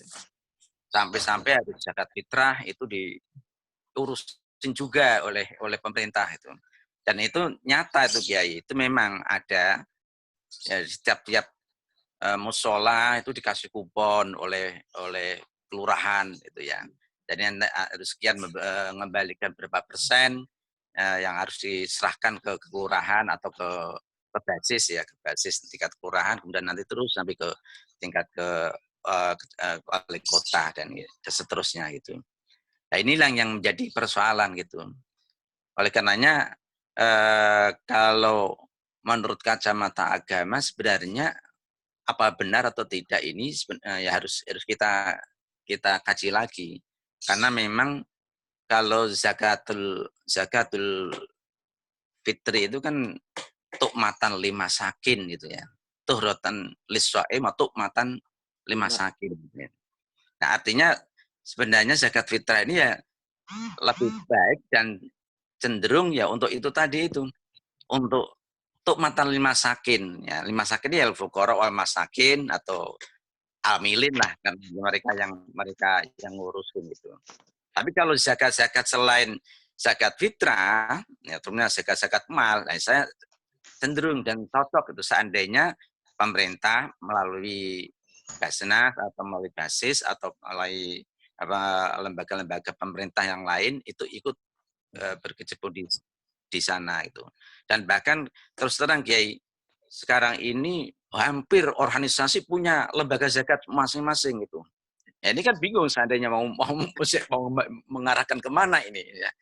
Ada yang NU punya sendiri, Lasisnu, ada Lasismu, Muhammadiyah misalnya. Mungkin Persis ada lagi ya, Persis atau mungkin yang lainnya. Nah, ini belum lagi pemerintah kan. Makanya kemarin kita ketika membahas sebenarnya orang Indonesia itu waduh Masya Allah tolerannya atau jutnya itu sangat luas sekali itu. Sudah mau bayar pajak, mau bayar zakat, gitu. Zakatnya juga tidak main-main, kadang-kadang juga dibagi-bagi kemana-mana itu ya, untuk ke lazisnya, untuk ke pemerintahnya atau dan apa namanya bahkan langsung ke fakir miskinnya langsung, ya. Itu sehingga apa namanya kelihatan begitu luas dan luas banget itu artinya yang mereka miliki itu. Ini mohon maaf ya, saya potong yang pertanyaan Pak Amin terkait bahwa orang datang ke masjid musola, bayar zakat pakai uang, terus beli beras, berasnya itu aja gitu maksudnya. Itu bagaimana itu tadi jawabannya? Saya kira nggak jadi masalah kan. Oh, hakikatnya kan jual beli kalau itu memang nempur istilahnya ya kalau orang daerah saya nempur gitu ya. Nah, memang dulu ini saya lihat sebelum melihat kacamata fikih ya itu saya ngelihat kiai-kiai di kampung saya itu modelnya seperti itu memang. Dia nggak mau menghindari tadi apa yang diperdebatkan oleh kiai bahwa Imam Abu Hanifah memperbolehkan dengan aji kertonya apa bahasa aji kertonya itu kimahnya gitu ya itu makanya ngikutin tadi itu dia setiap kali datang berapa misalnya 3,5 liter itu dihargai 30 atau 35 ya gitu. Kemudian disakati kemudian diserahkan lagi. Kan itu sudah menjadi hak miliknya si apa namanya mustahik gitu ya. Nah, kemudian ada yang datang lagi mau nempur lagi ya silakan gitu ya. Jadi saya kira itu enggak masalah kan. Nah, ini kan muskilnya begini Kiai. Mungkin yang dimuskilkan Pak Amin itu lah apa yang ada pada kiai maupun pengurus masjid, dia itu sebenarnya wakilnya muzaki atau wakilnya mustahik sekaligus. Kok dia bisa-bisanya katakanlah menjual beras yang itu milik mustahik, kemudian dijual kepada muzaki, balik ke dia lagi, dijual lagi pada muzaki yang baru dan nggak pernah habis. Itu yang dimaksud oleh Pak Amin. Kira-kira gitu ya Pak Amin ya? Betul, betul. Terus-terusan begitu. Itu yang muskil itu maksudnya. Gitu. Ya, mungkin itu mungkin rusuh kayak ya Amin itu kan. Jadi pemudahan aja kan. Kalau ya, yang bagus memang begini, Amil itu nyediain berapa ton di situ itu disediain gitu yang bagus tuh Kiai. Gitu. Jadi nanti begitu beli langsung diserahkan kepada Amil. Gimana kalau nggak laku? Gimana kalau berasnya nggak laku dan nyiapin berapa ton orangnya datangnya bawa beras semua? Pak Kiai Asif, mohon maaf, dulu pernah punya pengalaman itu di Ittihadul Muslimin. Panitia nyediakan sekian ton. Akhirnya difitnah, panitia jual beli beras itu geger juga itu. Jadi masalah lagi kan itu. Oke. Izin rembuk nih Pak. Enggak, sebentar Pak Robi. Ini Pak Imam Zakwan dulu, Pak Imam Zakwan dulu. Ya. Ini yang mau bikin, ya. Ini kebetulan yang terjadi di Majelis Taklim kami di Al-Aqidah dan di Al-Amin itu menyediakan beras. Jadi menyediakan beras karena memang itu pengajian kita kasih pencerahan, alhamdulillah diamalkan oleh pengurus masjid yang telah membentuk panitia. Itu sampai 5 ton, 6 ton. Alhamdulillah karena itu memang uangnya untuk masjid, saya bilang, dan memang harus sosialisasi itu harus nyampe. Kita tekankan bahwa yang namanya panitia zakat yang dibentuk masjid itu bukan amil. Mungkin dari kelebihan duit yang dimodali dari kas masjid itu bisa untuk kesejahteraan bagi panitia dan operasional. Dan itu lebih efektif. Dan kita kasih pengertian bahwa yang namanya panitia zakat itu hanya sekedar mendapatkan amanat dari para muzaki yang dia dipercaya untuk menerima dan menyalurkan zakat. Maka salah besar, ini yang menurut saya salah besar, itu ketika dia itu yang diamanatkan dijual oleh dia, ini pengkhianat malan. Maaf ini bahasa, ya memang kadang-kadang harus ada bahasa kasar dikit gitu ya, untuk memberikan penjelasan. Artinya salah besar bahwa yang diamanatkan itu seharusnya disalurkan, bukan disalurkan tapi dijual. Walaupun itu akal-akalan dalam konteksnya itu. Nah, solusi yang paling baik adalah kalau memang tidak menyediakan dalam bentuk yang besar, khawatir kalau nggak laku, misalnya kan gitu. Dan ini ketika disosialisasikan tidak hanya sekali 2 kali, sehingga jamaah dan pengurus masjid itu paham, insya Allah nggak ada yang namanya fitnah. Seperti yang disampaikan Pak Halabi tadi. Ya mungkin tadi ya, amin. itu. Ya amin.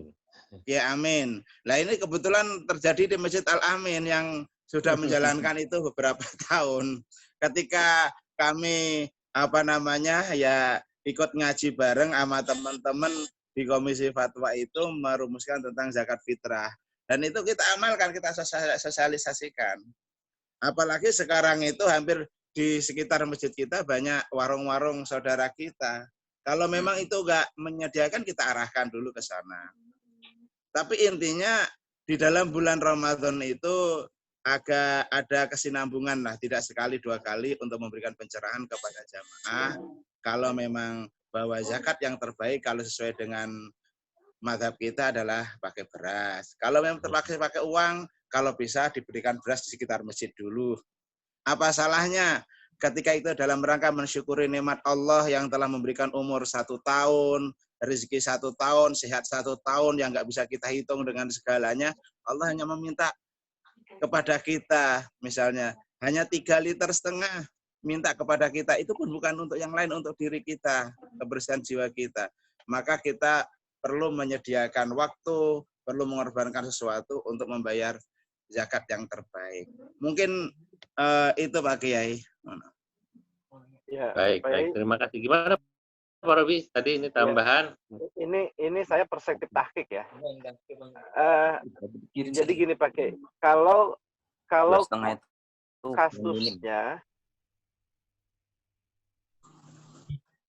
kasusnya sama yang diperdagangkan oleh panitia zakat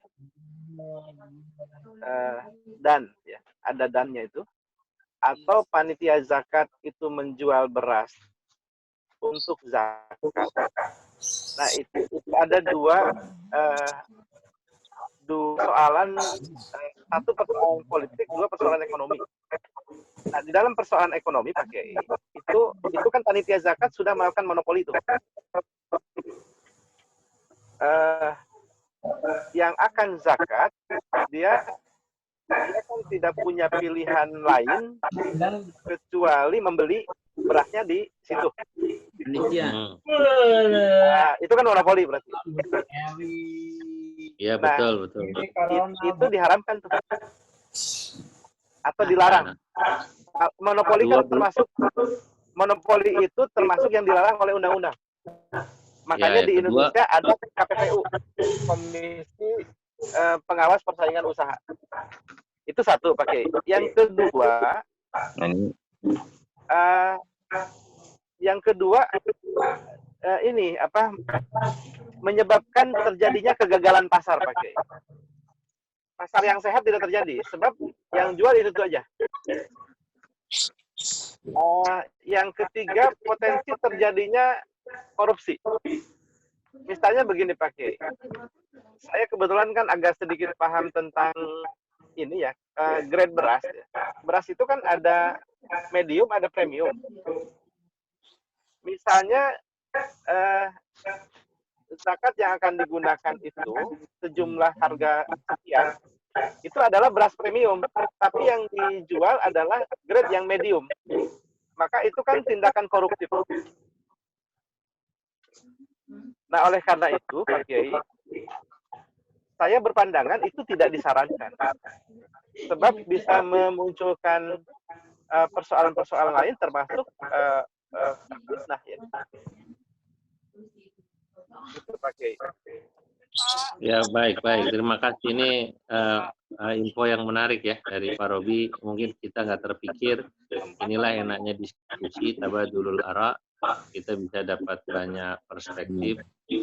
Ya, mungkin saya paham Pak Robi, niat pengurus sholat atau masjid itu nggak ada berpikir monopoli dagang, tapi lebih pada memudahkan. Jadi belum sampai pada berpikir monopoli dagang. Cuman memang mungkin apa namanya yang ngomong monopoli dagang itu yang tadi seperti Pak Imam Zakwan, mungkin warung-warung sekitar itu nggak dibeli tersinggung, itu maksudnya beli dari saya, kenapa dia langsung ngambil dari pasar pasar beras di mana Cipinang gitu loh ya. Ya boleh jadi itu satu. Dua, memang kalaupun dia nyiapin beras, kan beras itu persis ada premium, ada yang biasa, medium. Sementara orang yang zakat itu kan lain-lain tingkatannya. Hanya disiapkan satu model, padahal dia orang miskin, adanya yang premium. Atau sebaliknya ada orang yang mestinya premium yang dijual medium, itu kan tidak sesuai berarti kan gitu kan. Tapi harga sama. Harganya sama di rata. Nah ini makanya lah kita harus memberikan pengertian, intinya pengurus masjid musola itu kan dia harus pinter ilmu bab ini. Itu kan kita sepakat ya. Kalau nggak ngerti hukum fikih repot ya. Nah sementara ini di masyarakat sudah ya lumrah, ada yang bilang salah kaprah, semua bikin plang, menerima dan menyalurkan zakat fitrah, padahal detail ilmunya mungkin kurang, baik dalam mengkolek maupun dalam menerima maupun dalam hal membagikan. Nah, ini PR kita semua. Saya nggak tahu kenapa kok ngaji sekarang ini pas ilhaq kok ke zakat fitrah itu kok jadi diskusinya ke sana. Terima kasih, menarik. Ya, saya juga terima kasih karena ada diskusi ini. Saya terbantukan, jadi nggak begitu capek baca kitab ya. Tadi sudah 40 menit. Sebelum menutup kajian, itu kita baca sedikit untuk sampai pada manhaj istinbat al-maqasidi ya. Tanggung ya, dikit lagi ya. Bismillahirrahmanirrahim. Wa min amtsilatil ilhaq Atau sudah dulu sampai sini dulu kali ya. Nanti kita lanjutkan besok lagi aja ya. Udah. Ini nanggung. Hah? Nomin amsil ilhaq. Kasihan ya. Ya Oh nanti gitu. baru min hadis. Wa min amtilatil ilhaq au takhrijil furu alal usul. Sebenarnya itu tadi sudah bikin contoh satu ya, zakat fitrah fakimah yang ngikutin kaidahnya Imam Malik itu ini sama nih. Zahaba Malikun. Berpendapat Malikun Imam Maliki ila anna akhdal ujrati li sholati tarawih, bahwasanya orang menerima upah untuk ngimamin sholat tarawih makruhatun, dalam mazhab Maliki makruh. Jadi kalau Pak Ustadz ngimamin tarawih dibayar makruh. Untungnya kok ngimamin ya. Ceramah nggak disebut makruh di sini Pak Amin tukang ceramah ini. Cuman ceramahnya lagi libur Kiai sayang. Lalu fa'al haqqa Ibnu Qasim, kemudian mengilhakkan hukum, menyamakan hukum Ibnu Qasim, Imam Ibnu Qasim minal malikiyati, dari ulama mazhab Maliki, disamakan. Imam Malik berpendapat imamin tarawih itu kalau dibayar makruh. Kalau gitu kata Imam Ibnu Qasim mazhab Maliki, ila anna akhdal ujrah, itu ada ketok-ketok siapa tuh? Bahwasanya mengambil upah juga atau menerima upah juga disamakan hukumnya li sholatil maktubati makruhatun. Kalau gitu sholat fardu sama juga dong. Kalau ada imam dibayar makruh juga. Nah ini takhrijan ala qauli imamihi, dia satu sisi ya mentakhrij dari pendapat imamnya, tapi juga sisi lain sekaligus wahal ilhaq ini ya wayastanidu ya alal qaidatil usuliyah, sekaligus berpegangan sama kaidah usul ini ya, berpegangan pada kaidah usul allati istamalaha Malikun, yang dipakai oleh Imam Malik, wahia al-akhdhu bimafhumil muwafaqah, yakni mazhab Maliki itu dalam kaidah usulnya dia mengambil mafhum muwafaqah sebagai dalil. Apa? Ya. Qala al-Kharashi. Ya, ini kan dalam mazhab Maliki kan ada mafhum muwafaqah. Salat tarawih itu nggak boleh menerima upah yang padahal setahun sekali. Kalau gitu sama dong, sholat fardu juga sama-sama sholat. Gitu. Muwafaqah, mafhum muwafaqahnya berarti sama-sama sholat nggak boleh. Gitu. Satu sisi itu bersandarkan pada pandangan Imam Malik, tapi juga satu sisi bersandarkan pada kaidah usul, yakni al-akhdhu bimafhumil muwafaqah.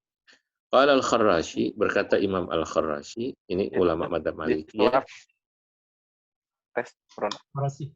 Ya, fi syarhil Mukhtasaril Khalil, dalam syarah Mukhtasar Khalil, yukrahu, makruh hukumnya akhdhul ujrati, menerima bayaran, alas salati, ya untuk menjadi imam salat, ai imamatiha fardan au naflan, baik itu salat fardu maupun salat sunnah, ala madhabil mudawanati, atas pandangan Imam Maliki dalam kitab Al-Mudawwanah. Al-Mudawwanah itu ya adalah kumpulan pandangannya Imam Maliki yang ditulis oleh Imam Sahnun, muridnya.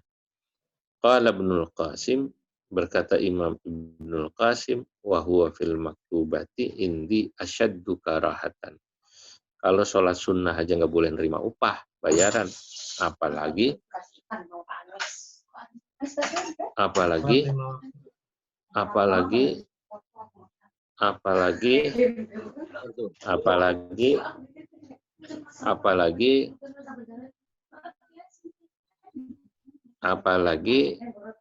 namanya sholat fardu lebih makruh. Ini contoh takhrijil furu alal usul. Tapi tadi termasuk takhrijil furu alal usul, bisa juga buat contoh itu Pak Imam tentang tadi kaidahnya Imam Malik masalah zakat pakai kimah tadi ya. Zakat pakai kimah kan?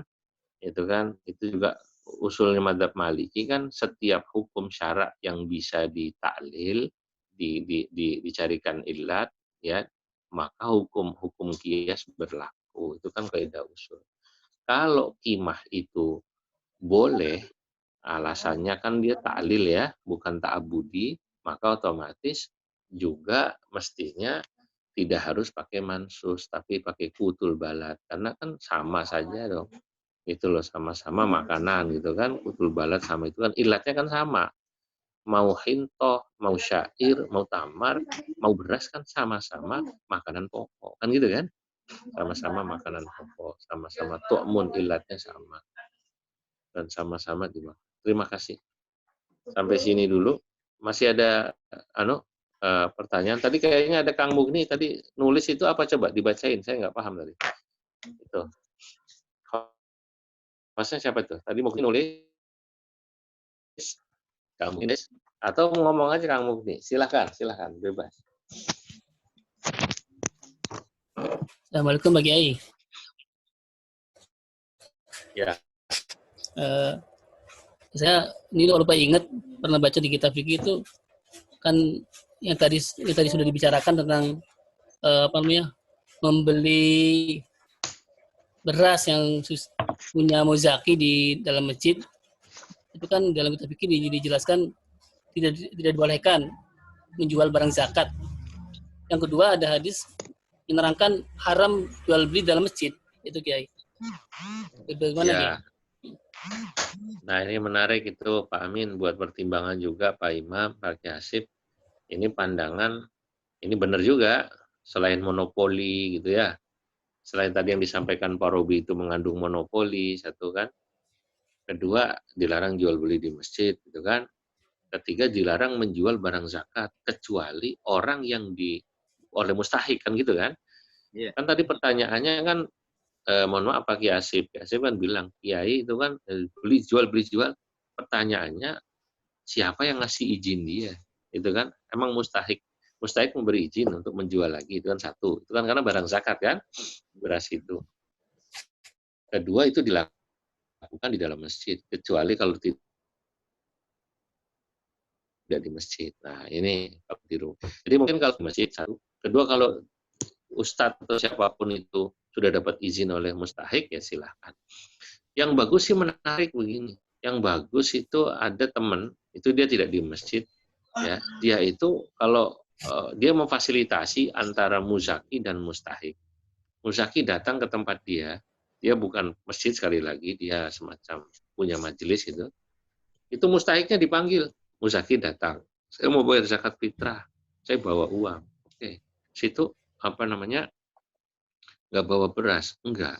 Nah ini ada beras, ya dibeli ya udah, oke. Dibeli, kemudian uangnya untuk membeli beras. Lah berarti kan beras itu diberikan kepada mustahik.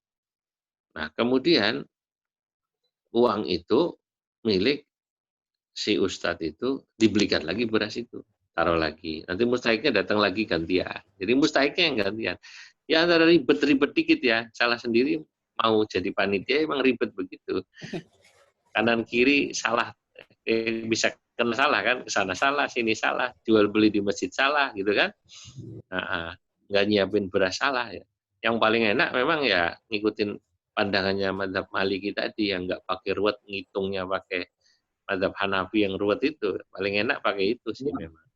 Cuman berani apa enggak itu Pak Imam Zakwan yang sudah tahu kaidahnya, nanti saya kirim kitabnya menulis itu. Kalau berani sih ya enak aja gitu. Udah langsung uang aja kasih ke orangnya gitu, enggak ruwet gitu pakai itu. Pak Kiai, Anda punya pandangan begini.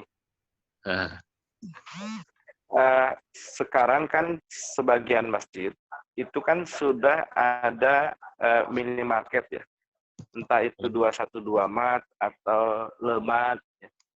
Nah, kalau misalnya orang yang mau berzakat itu dia belinya di situ, maka itu menjadi solusi.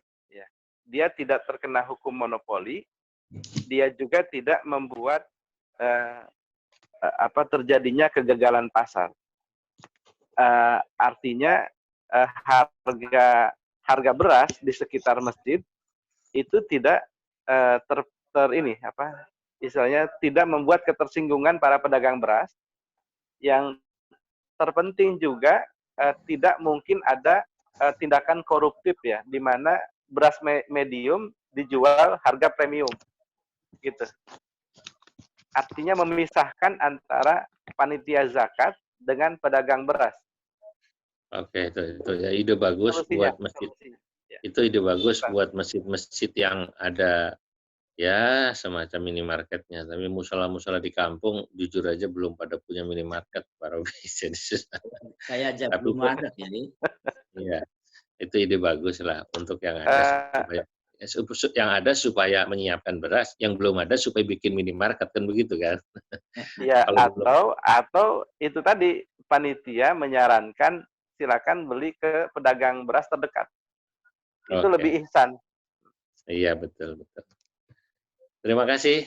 Baik, sudah jam 3 mendekati asar, tidak terasa ya, Masya Allah. Waktu kalau dipakai, ini kan ngaji sambil diskusi, sambil silaturahim. Saya mohon ditutup doa oleh Kiai Asif. Saya silakan, Kiai Asif. Tolong dipejet dulu itunya, suara unmute-nya Kiai Asif. Tolong dihidupin dulu tuh, coba host. Ya, oke. Al-Fatihah. Bismillahirrahmanirrahim. Bismillahirrahmanirrahim. Alhamdulillahirabbil alamin arrahmanir rahim maliki yaumiddin. Iyyaka na'budu wa iyyaka nasta'in. Ihdinas siratal mustaqim. Shiratal ladzina an'amta 'alaihim ghairil maghdubi 'alaihim waladdallin. Bismillahirrahmanirrahim. Allahumma sahbina wa syafina wa Muhammad sallallahu radhiyallahu ta'ala wa tabarak an sayyidatina ashabi rasulillah ajma'in. Alhamdulillahirabbil alamin. اللهم صل على سيدنا محمد وعلى سيدنا محمد صلاة ترزقنا فيها فمن زكيها وعلما مباركا وعملا متقبلا ورزقا حلالا طيبا وشفاء من كل داء وسقما وامنا من البلاء وذرية طيبة ونسلا كريما وأولاد من الصالحين وعلى آله وصحبه وسلم.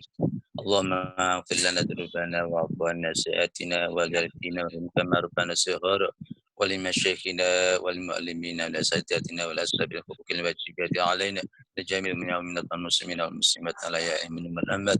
اللهم انفعنا بما علمتنا وعلمنا ما ينفعنا وزدنا علما نافعا. اللهم اجعلنا واجعل أولادنا وذريتنا وذريتنا وتلاميذنا وتلميذاتنا وجمعيتنا وجماعتنا من أهل العلم والخير ومن أهل القرآن ولا تجعلنا ويوم يكون مال الشر والضيرة والنسيان إنك على كل شيء قدير. اللهم بارك لنا في علومنا وفي أرزاقنا وفي حياتنا وفي عيشنا وفي جاهنا في مكاننا في منزلنا في أهلنا في أولادنا وفي ذريتنا وفي الأمور كلها يا أرحم الراحمين. ربي يسر ولا تعسر ربي يسر ولا تعسر ربي يسر ولا تعسر. اللهم لا سهل إلا ما جعلته سهلا وأنت تجعل حسنا إذا شئت سهلا يا أرحم الراحمين. اللهم نسألك رضاك والجنة ونعوذ بك من سخطك والنار. اللهم إنك عفو كريم تحب العفو فاعف عنا يا كريم. ربنا تقبل منا إنك أنت السميع العليم وتب علينا يا مولانا إنك أنت التواب الرحيم. ربنا آتنا في الدنيا حسنة وفي الآخرة حسنة وقنا عذاب النار وأدخلنا الجنة مع الأبرار يا رب العالمين. وصلى الله على سيدنا محمد النبي الأمي وعلى آله وصحبه وبارك وسلم والحمد لله رب العالمين. تقبل الله منا منكم تقبل يا كريم.